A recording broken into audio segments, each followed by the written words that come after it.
So in this episode, we're talking about discipline and responsibility. When Kathy and I talk to parents about this, there's really a lot of hope and anticipation because parents want to express effective discipline and they absolutely want their children to grow to be responsible. But the biggest pushback we hear is when parents say something like, I probably haven't been as good about discipline as I should have been, so how do I start now? And that is a really good and fair question. You might not be able to change everything overnight with your discipline, but you can begin to change yourself. Remember in the video I talked about the impact and the ineffectiveness of yelling? Well, this might be a great place to start. That when you find yourself getting exasperated and your default is to yell, put yourself in a little mini timeout. Seriously, walk away and come back when you're calm. When you do this, you're showing restraint, you're modeling wisdom, and you're helping your kids see that anger is okay. It's a normal emotion, but it doesn't have to be the fuel to start a fire. So Kathy, let's talk about some practical ways that you and I have experienced discipline and expressed discipline with our kids. And let's start with the whole theory of choosing your battle. Yeah, that was number one for us. Choosing what things we were going to fight over. Because if we didn't make a choice, we could be choosing to battle all day, every day. Because parents always have something to be mad about. Right. What are we going to stand firm on and what are we going to just let go of? For us, we let go of clean bedrooms. We kind of gave that to our kids. We fought over it for a while.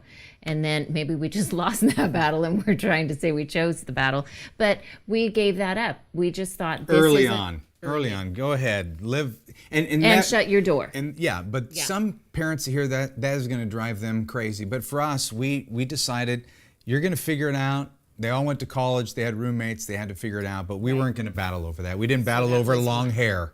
We didn't. With our son. Yes, and our son, I think, blames us for some of his 6th, 7th grade pictures. Why didn't you make me get a haircut? Because we didn't want to fight with you over that. It wasn't important to us.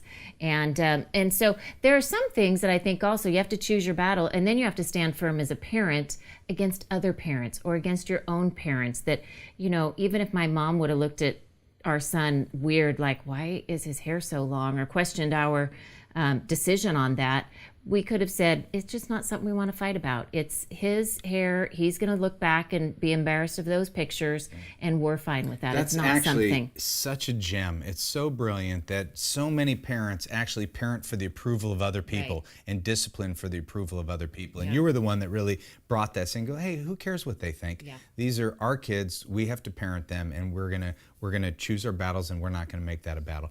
One that we did choose was kind of the sibling rivalry. Sure.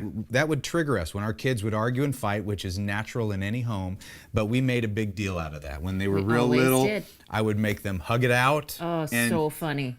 After fights, they're so angry at each other, and an 8 and 9 they'd year old. have to hug and kiss on the lips, and that started early and went years. Yeah. But it was one of those things that we're going to make. This is something we're actually going to battle over. For sure. I think a big thing that we stumbled onto somehow is not only allowing them to experience a consequence, but having the consequence be articulate and defined ahead of time. If you discipline a child and they don't know what the consequence is, it doesn't seem fair. But if they have the consequence and they know it ahead of time, then actually they chose that, and that actually helps develop responsibility. You want to add to that? Well, it seems a little bit counterintuitive to let your child help decide what the consequence is. It doesn't seem to make sense. But if they buy into it, if you've let them have some input, which I think is really fair for a child, because as a parent, I think that is the worst offense you can do. Say, be home late for curfew.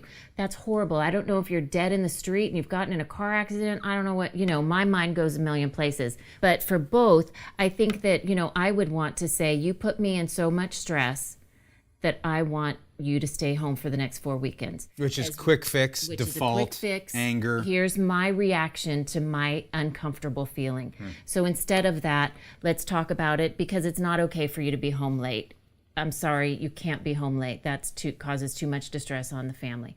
And so, but as we have a conversation, okay, the one weekend is more fair than you having to stay home for 6 straight weeks, or, whatever it is that I would really probably like to react to.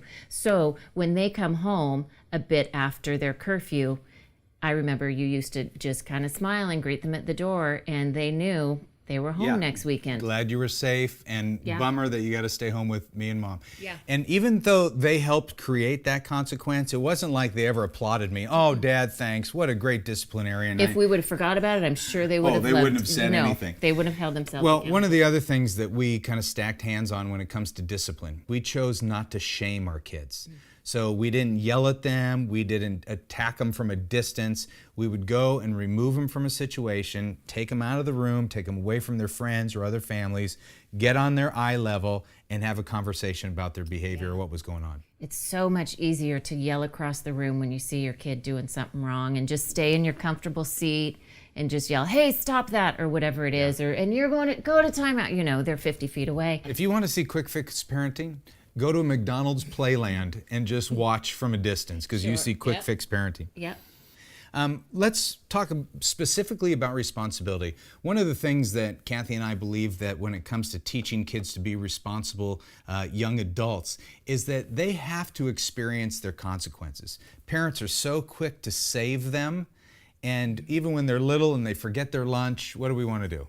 We want to run it to them because they're going to starve to death if they don't have lunch, you know, if they don't eat within a 4-hour period. Yeah, just an aside, it takes about 40 days to actually starve to death, so they'll be fine. But if they are hungry at school and they experience the consequence of hunger, they might come home and go, oh, wait, it's not Mom's or Dad's responsibility to send me with And lunch. chances are they're not going to forget a whole lot more times. Yeah, but what we want to do, good parents, we want to save their day. We want to keep them from failure. We want to keep them from experiencing anything that might be negative.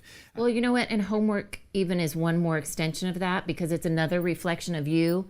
If my child looks like they're getting bad grades and forgetting their homework, it must be their parents are doing something wrong also. But we made our kids face the consequence. If you forget your homework, I'm not going to run it over to school also just to save your grades.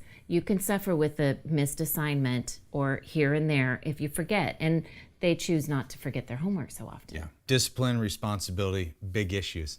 And I'm guessing that you've struggled to at least some degree with how to effectively discipline your kids and help them learn responsibility. And I can safely assume this because every parent we've ever talked to seems to struggle over these issues. So please hear this, you are not alone. We don't have easy answers to offer you, but that's okay because you're no longer a quick fix parent, right? You don't want easy answers. In the workbook, we encourage you to evaluate your own discipline issues, and we help you learn how to choose and prioritize your battles. And we also give you some ideas on how you can help your children develop responsibility. Discipline and responsibility, these aren't fun topics, but they're essential tools for any intentional parent. And I promise you, with some honest evaluation and effort, this gets easier and you will become a more effective parent.